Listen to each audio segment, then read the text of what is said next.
जय श्री कृष्ण मित्रों, मैं आज आप सबको श्रीमद् भागवत गीता के एकादश अध्याय यानी 11वां अध्याय विश्व स्वरूप दर्शन योग सुनाने जा रहा हूँ। मित्रों, अगर आप इस चैनल पर नए हैं तो प्लीज चैनल को सब्सक्राइब कर लें, क्योंकि मैं इसके पिछले 10 अध्याय ऑलरेडी इस चैनल पर अपलोड कर रखा हूँ।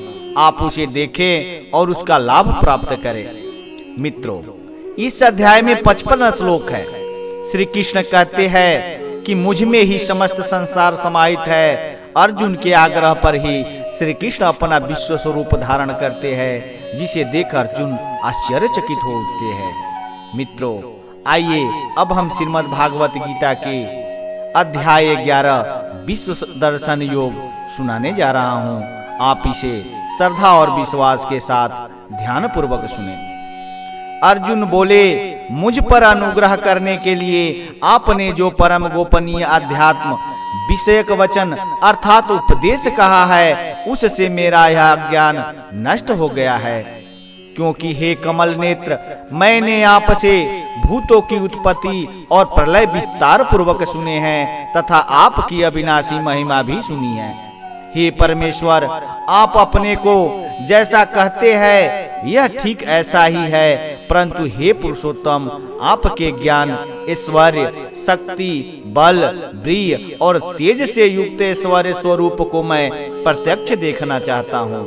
हे प्रभु, यदि मेरे द्वारा आपका वह रूप देखा जाना शक्य है, ऐसा आप मानते हैं, तो हे योगेश्वर, उस अविनाशी स्वरूप का मुझे दर्शन कराइए। श्री भगवान बोले, हे पार्थ, अब तू मेरे सैकड़ों हजारों नाना प्रकार के और नाना वर्ण तथा नाना आकृति वाले अलौकिक रूपों को देख। हे भरतवंशी अर्जुन, तू मुझ में आदित्यों को अर्थात आदिति के 12 पुत्रों को, 8 वसुओं को, 11 रुद्रों को, दोनों अश्विनी कुमारों को और 49 मरुदगणों को देख तथा और भी बहुत से पहले न देखे हुए आश्चर्यमय रूपों को देख। हे अर्जुन, अब इस मेरे शरीर में एक जगह स्थित चराचर सहित संपूर्ण जगत को देख तथा और भी जो कुछ देखना चाहते हो वह सब देखो, परंतु मुझको तू इन अपने प्रकृति नेत्रों द्वारा देखने में मुझे निसंदेह असमर्थ नहीं है। इसी से मैं तुझे दिव्य अर्थात अलौकिक चक्षु देता हूँ, इससे तू मेरी ईश्वरीय योग शक्ति को देख। संजय बोले, हे राजन, महायोगेश्वर और सब पापों को नाश करने वाले भगवान ने इस प्रकार कहकर उसके पश्चात अर्जुन को परम ऐश्वर्य युक्त दिव्य स्वरूप दिखलाया। अनेक मुख और नेत्रों से युक्त, अनेक अद्भुत दर्शनों वाले, बहुत से दिव्य आभूषणों से युक्त और बहुत से दिव्य शस्त्रों को धारण किए हुए और दिव्य गंध का सारे शरीर में लेप किए हुए, सब प्रकार के आश्चर्यों से युक्त, सीमा रहित और सब ओर मुख किए हुए विराट स्वरूप परम देव परमेश्वर को अर्जुन ने देखा। आकाश में हजारों सूर्य के एक साथ उदय होने से उत्पन्न जो प्रकाश हो, वह भी उस विश्व स्वरूप परमात्मा के प्रकाश के सदृश कदाचित ही हो। पांडु पुत्र अर्जुन ने उस समय अनेक प्रकार से विभक्ति अर्थात पृथक पृथक संपूर्ण जगत को देवों के देव श्री कृष्ण भगवान के उस शरीर में एक जगह स्थित देखा। उसके अनंतर आश्चर्य से चकित और पुलकित शरीर अर्जुन प्रकाशमय विश्व स्वरूप परमात्मा को श्रद्धा भक्ति सहित सिर से प्रणाम करके हाथ जोड़कर बोले।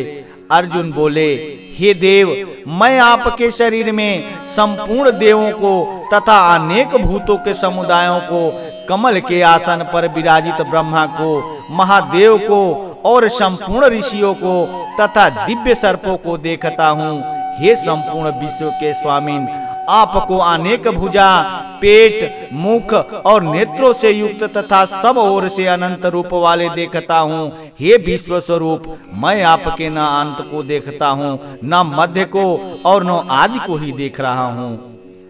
आपको मैं मुकुट युक्त, गदा युक्त और चक्र युक्त तथा सब ओर से प्रकाशमान तेज के पुंज प्रज्वलित अग्नि और सूर्य देव के सदृश ज्योतिर्युक्त कठिनता से देखे जाने योग्य और सब ओर से अप्रमेय स्वरूप को देखता हूँ।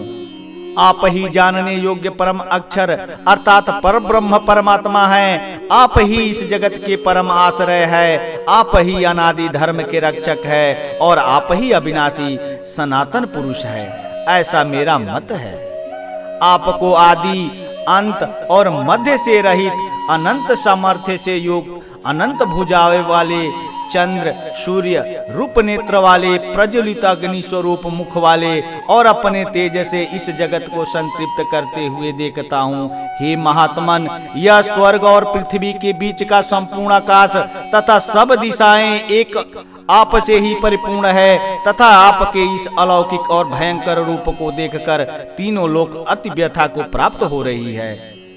वे ही देवताओं के समूह आप में प्रवेश करते हैं और कुछ भयभीत होकर हाथ जोड़ आपके नाम और गुणों का उच्चारण करते हैं तथा महर्षि और सिद्धों के समुदाय कल्याण हो ऐसा कहकर उत्तम उत्तम स्तोत्रों द्वारा आपकी स्तुति करते हैं। जो 11 रुद्र और 12 आदित्य तथा 8 वसु साध्यगण विश्वदेव अश्विनी कुमार तथा मरुदगण और पितरों का समुदाय तथा गंधर्व यक्ष राक्षस और सिद्धों के समुदाय है, वे सब ही विस्मित होकर आपको ही देखते हैं। हे महाबाहो, आपके बहुत मुख और नेत्रों वाले बहुत हाथ, जंघा और पैरों वाले बहुत उदरों वाले और बहुत सी दाढ़ों के कारण अत्यंत विकराल महान रूप को देखकर सब लोग व्याकुल हो रहे हैं तथा मैं भी व्याकुल हो रहा हूँ। क्योंकि हे विष्णु, आकाश को स्पर्श करने वाले दै दीप्यमान अनेक वर्णों से युक्त तथा फैलाए हुए मुख और प्रकाशमान विशाल नेत्रों से युक्त आपको देखकर भयभीत अंतःकरण वाला मैं धीरज और शांति नहीं पाता हूँ। दाढ़ों के कारण विकराल और प्रलय काल की अग्नि के समान प्रज्वलित आपके मुखों को देखकर मैं दिशाओं को नहीं जानता हूँ और सुख भी नहीं पाता हूँ। इसलिए हे देवेश, हे जगनिवास, आप प्रसन्न हो। वे सभी धृतराष्ट्र के पुत्रों राजाओं के समुदाय सहित आप में प्रवेश कर रहे हैं और भीष्म पितामह द्रोणाचार्य तथा वह कर्ण और हमारे पक्ष के भी प्रधान योद्धाओं के सहित सब के सब आपके दाढ़ों के कारण विकराल भयानक मुखों में बड़े वेग से दौड़ते हुए प्रवेश कर रहे हैं और कई एक चूर्ण हुए सिरों सहित आपके दांतों के बीच में लगे हुए दिख रहे हैं। जैसे पतंग मोहवश नष्ट होने के लिए प्रज्वलित अग्नि में अति वेग से दौड़ते हुए प्रवेश करते हैं, वैसे ही ये सब लोग अपने नाश के लिए आपके मुखों में अति वेग से दौड़ते हुए प्रवेश कर रहे हैं। आप उन संपूर्ण लोकों को प्रज्वलित मुखों द्वारा ग्रास करते हुए सब ओर से बार बार चाट रहे हैं। हे विष्णु, आपका उग्र प्रकाश संपूर्ण जगत को तेज द्वारा परिपूर्ण करके तपा रहा है। मुझे बतलाइए कि आप उग्र रूप वाले कौन हैं? हे देवों में श्रेष्ठ, आपको नमस्कार हो। आप प्रसन्न होइए। आदि पुरुष, आपको मैं विशेष रूप से जानना चाहता हूँ, क्योंकि मैं आपकी प्रवृत्ति को नहीं जानता।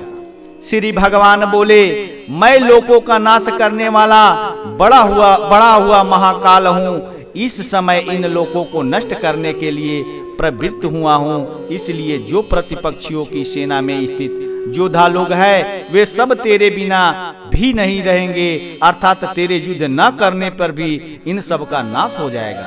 अतएव तू उठ, यश प्राप्त कर और शत्रुओं को जीत कर धन धान से संपन्न राज्य को भोग। ये सब सूरवीर पहले से ही मेरे ही द्वारा मरे हुए हैं। हे सव्याचीन का यहाँ अर्थ है कि बाएं हाथ से भी बाण चलाने का अभ्यास होने से अर्जुन का नाम सव्यसाची हुआ था। तू तो केवल निमित्त मात्र बन जा। भगवान श्री कृष्ण कहते हैं कि अगर तू नहीं भी मारेगा, तू अगर युद्ध नहीं भी करेगा, तो भी ये लोग हमारे हाथों मरे हुए ही है।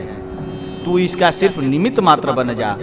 द्रोणाचार्य और भीष्म पितामह तथा जयद्रथ और कर्ण तथा और भी बहुत से मेरे द्वारा मरे हुए सूरवीर योद्धाओं को तू मार। भय मत कर, निसंदेह तू युद्ध में बैरियों को जीतेगा, इसलिए युद्ध कर। जय बोले, केशव भगवान के इस वचन को सुनकर मुकुटधारी अर्जुन हाथ जोड़कर कांपते हुए नमस्कार करके फिर भी अत्यंत भयभीत होकर प्रणाम करके भगवान श्री कृष्ण के प्रति गदगद वाणी से बोले। अर्जुन बोले, हे अंतर्यामी, यह योग ही है कि आपके नाम, गुण और प्रभाव के कीर्तन से जगत अति हर्षित हो रहा है और अनुराग को भी प्राप्त हो रहा है तथा भयभीत राक्षस लोग दिशाओं में भाग रहे हैं और सब सिद्ध गणों के समुदाय नमस्कार कर रहा है।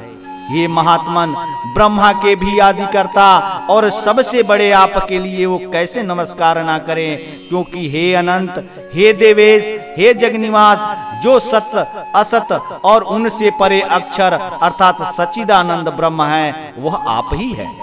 आप आदिदेव और सनातन पुरुष है। आप इन जगत के परम आश्रय है और जानने वाले तथा जानने योग्य और परम धाम है। हे अनंत रूप, आप से यह सब जगत व्याप्त है अर्थात परिपूर्ण है। आप आयु, यमराज, अग्नि, वरुण, चंद्रमा, प्रजा के स्वामी ब्रह्मा और ब्रह्मा के भी पिता है। आपके लिए हजारों बार नमस्कार नमस्कार हो। आपके लिए फिर भी बार बार नमस्कार नमस्कार नमस्कार। हे अनंत सामर्थ्य वाले, आपके लिए आगे से भी पीछे से भी नमस्कार।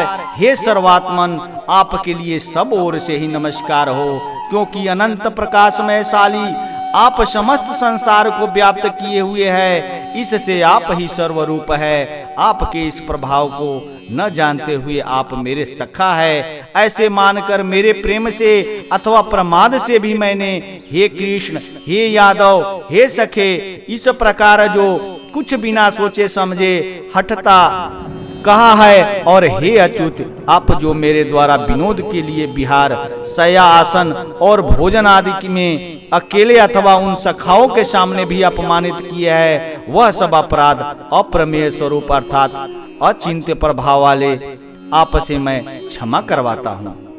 आप इस चराचर जगत के पिता और सबसे बड़े गुरु एवं अति पूजनीय है। हे अनुप प्रभाव वाले, तीनों लोकों में आपके समान भी दूसरा कोई नहीं है, फिर अधिक तो कैसे हो सकता है।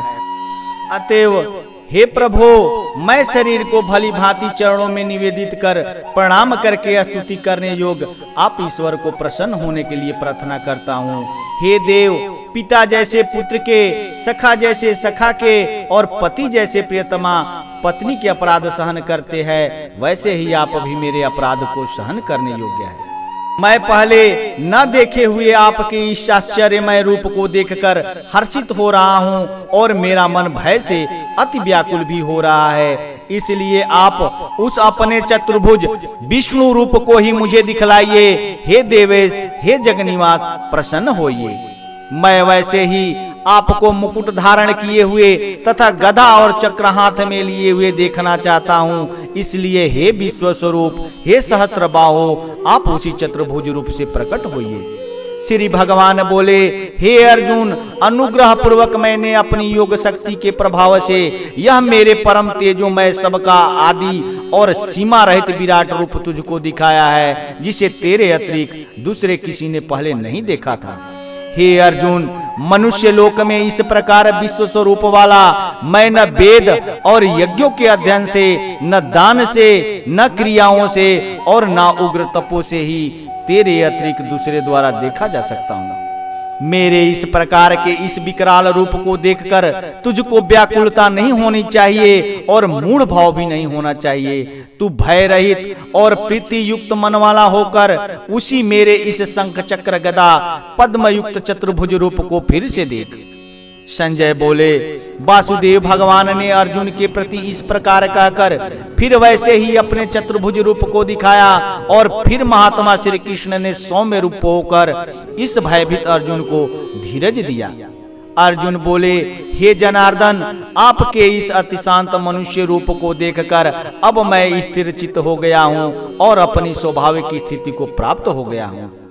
श्री भगवान बोले, मेरा जो चतुर्भुज रूप तुमने देखा है वह सुदर्शन है, अर्थात इसके दर्शन बड़े ही दुर्लभ है।